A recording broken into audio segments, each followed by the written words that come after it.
Russia's ex-president and National Security Deputy Chairman Dmitry Medvedev, who is known to be a loudmouth, has made certain scary statements. These statements carry the risk of being passed off as bluster.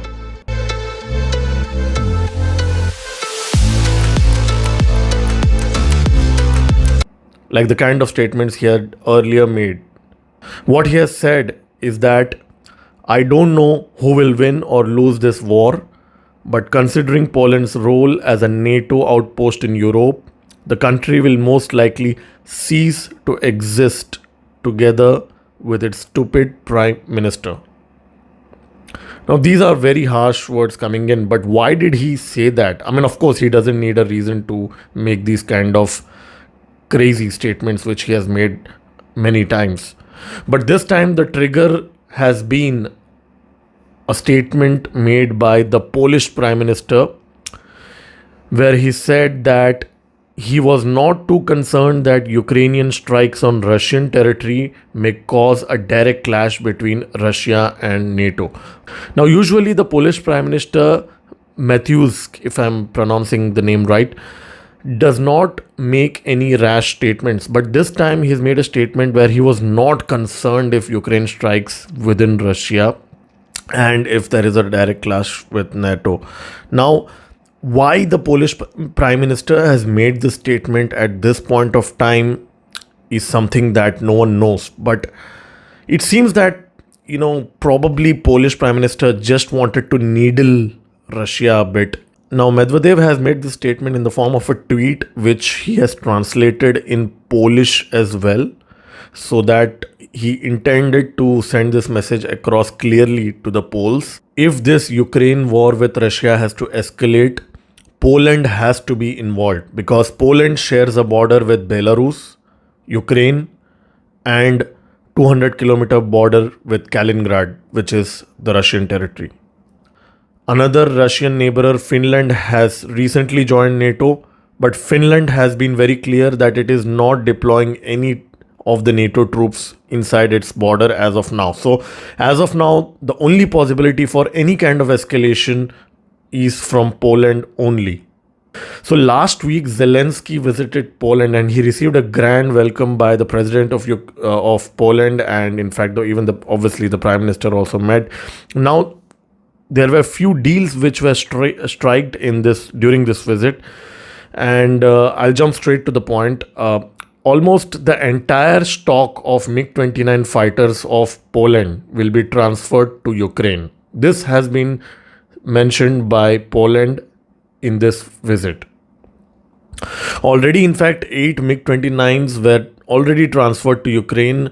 Now another 6 will be transferred. They are saying that if the European Union approves, they might transfer another 14 or 15 odd MiG-29s as well. These are very old jets, mind you, and they are not in the condition to be operated directly.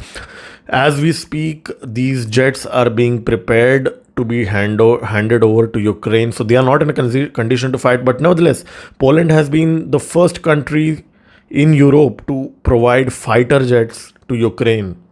So that is one major red flag. Poland will be supplying Polish Howitzers, anti-aircraft missiles, troop carriers and wheeled tanks. Now, these arms purchases have been financed by whom? You might be thinking, anyone's guess. United States and Europe have supplied with a lot of aid to Ukraine over the last few months, right? Now, this money which US has been granting for the last 1 year will be used in this deal, where Ukraine will be spending this money on purchasing these defense equipment. Not only this, Poland is also setting up a joint production line to manufacture 125mm tank ammunition for the Ukrainian army. So this is also another escalation or escalatory action from Poland. All these things are happening within Polish borders as we speak. So Poland is very open about not only supplying weapons to Ukraine, but now also fighter jets. Now, last month, the Polish ambassador to Paris, Jan Emirk, openly threatened military intervention in an interview to a French media outlet. He mentioned, I quote, "If Ukraine does not defend its independence, we will have no other choice. We will be forced to enter the conflict." So, Polish ambassador to Paris clearly mentioned this in an interview. Obviously, he's a representative of Poland, so the words that he has spoken should be taken seriously. So this is a statement which also might have triggered Medvedev. And in fact, the Hungarian Prime Minister had given a warning last month that European powers were about to begin talks on the deployment of peacekeepers in Poland. Now, last year, the NATO secretary announced that the military's alliance's rapid reaction force on NATO's eastern flank would be deployed, and it will be increased from 40,000 troops to 3 lakh troops. Now, a lot of these troops are supposed to be stationed inside Poland. So that kind of puts Poland on the forefront.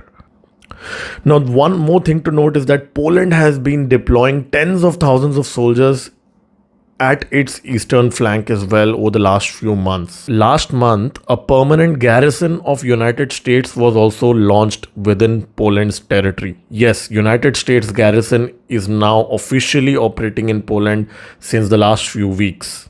Poland has increased its defense budget to 4% of its GDP. It has ordered 1,000 tanks from the United States. It is increasing its troop count from 1,64,000 soldiers to 3 lakh soldiers.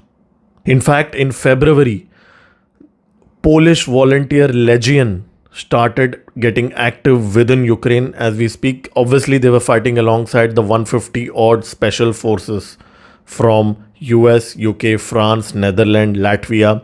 So all these things kind of point to the fact that Poland will be a strategic area for NATO's actions if tomorrow this conflict is to escalate. But the question is that will this conflict escalate?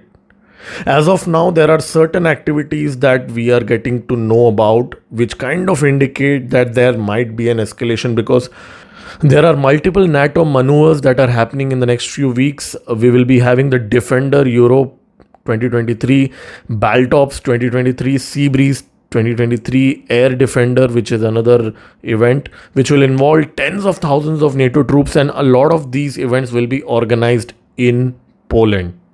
Apart from that, starting April 17th to May 16th, 10,000 Polish soldiers and 3,000 soldiers from allied NATO countries will be mobilized, and they will undergo training and exercises in joint operations in Poland territory.